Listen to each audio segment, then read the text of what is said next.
Pablo Meliquio desde Radio Nordeste, Platea NEA, Ricardo y Belén, te saludamos. ¿Cómo estás? Muy bien, Belén, Ricardo, buenas noches, ¿cómo están? Muy bien, muy bien. Bueno, un poco vamos directo al grano. ¿Qué es la ketamina? ¿Qué es lo que hace?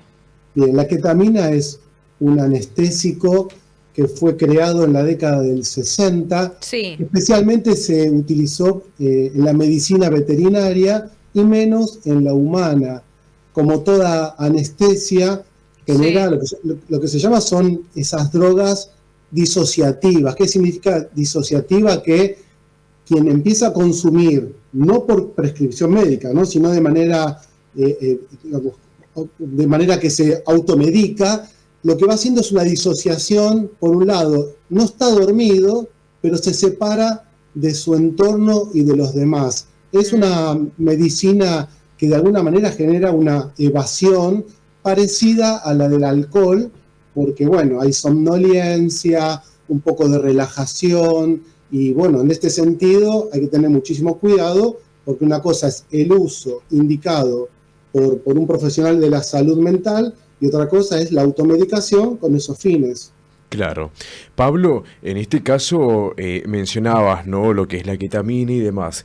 Eh, en Elon Musk vendría a ser como una función, como decías vos, de relajar y de ayudar porque el concepto en el que él consume es ante una depresión. Digamos, esto se suele medicar en algún momento cuando vamos ante un profesional, y también si nos podés explicar un poco cuáles son los pros y los contras de esta droga. Claro, cuando hay una depresión diagnosticada, hay que tener mucho cuidado porque también a veces ante el vacío existencial o lo que se llama los bajones habituales que tenemos los seres humanos, no necesariamente eso es una depresión. Cuando ujú, un psicólogo o un psiquiatra determina que eso ya no es algo normal, sino que ese cuadro de tristeza, de bajón, de malestar se sostiene en el tiempo y finalmente es una depresión, se suelen indicar psicofármacos. ujú. Ahora, hay casos cuando el paciente o la paciente es resistente a esos psicofármacos habituales, a esos antidepresivos habituales, podría recetarse, hay casos donde se receta una Sí. dosis mínima de la ketamina. O Pero sea, vuelvo a ¿podría decir, llegar a mejorar la salud mental de una persona? en el caso de lo que logran los psicofármacos, como Sí, la ketamina, no es resolver la salud mental, es aquietar los síntomas o claro. acallar los síntomas. Nunca la solución es una droga, nunca la solución es un psicofármaco. Eso es Ajá. para aquietar un poco los síntomas y siempre lo importante es ir a la raíz, de dónde surge ese cuadro depresivo, de dónde surge esa tristeza. Siempre tenemos que ir lo que hay detrás de ese Ujú. malestar. Bien. Bien. Y Y ahora, sí, no, no, no, pregunta. no, eso le ibas a preguntar lo otro, creo. No, entender o para comprender un poco más también el contexto, en este caso se habla de una adicción por parte de él. Entonces, ir por ahí, ¿qué es una adicción? ¿Qué es ser una persona adicta también? Y requerir a estos procedimientos y a este consumo, ¿no? Para aliviar la carga de su vida. Sí, esa es una pregunta fundamental que tenemos que aclarar siempre. El uso de cualquier sustancia no te hace adicto.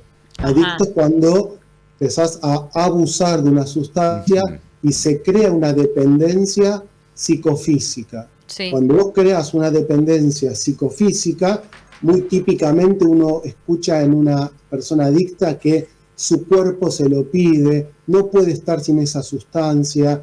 En ese sentido, ese pasaje del uso al abuso crea la adicción. Por Ujú, eso, muchos jóvenes que utilizan la ketamina, tutsi, marihuana, ujú. cocaína, todas las sustancias que parecen sociales, un poquito de fines de semana, puede terminar en un cuadro adictivo. Pero Ajá.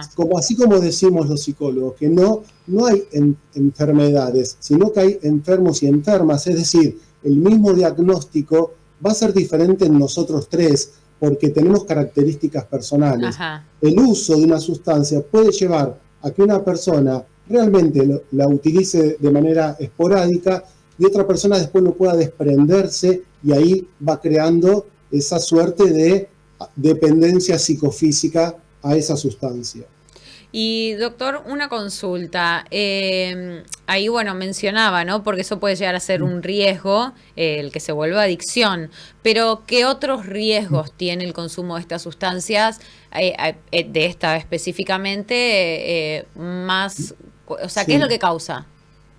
Bueno, lo que causa, como muchas sustancias Como riesgo, tóxicas, ¿no? Obviamente. sí, digamos, en general hay que conectar con el vacío existencial, con el sinsentido que a veces tiene la vida. Tenemos que conectar con el sufrimiento. Lo que busca la ketamina, lo que buscan muchas sustancias es tapar el malestar, y tarde o temprano ese malestar crece, ¿no? Ya Freud hablaba en la década, en 1900, hablaba que la gente tiene esa tendencia a tratar de evadirse de la tristeza, del dolor. Él hablaba de quitapenas, ¿eh?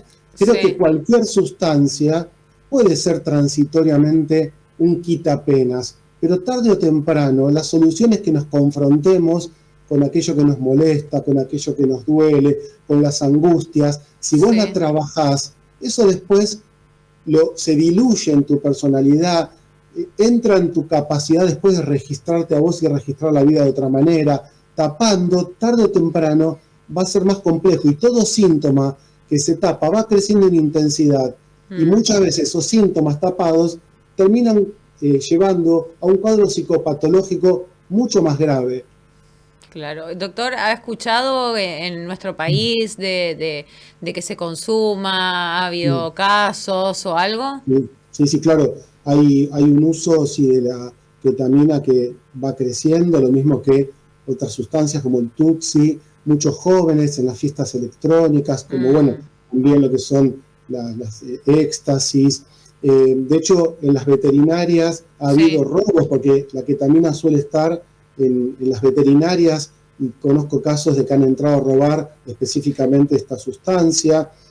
Bueno, sí, la verdad que va creciendo. En pandemia hubo un gran aumento desde alcohol, marihuana, cocaína, automedicación, porque bueno, eran momentos donde aparecía mucha tristeza, mucha soledad, mucha desorientación, y ese es el campo propicio donde crecen las adicciones. Claro, lamentablemente se consigue bajo receta, pero bueno, siempre está el mercado paralelo, ¿no? Sí, Belén, el mercado negro, los médicos que recetan realmente sin conciencia, las farmacias que dan esa medicación, y también lo que se produce por fuera y se vende por fuera de los comercios.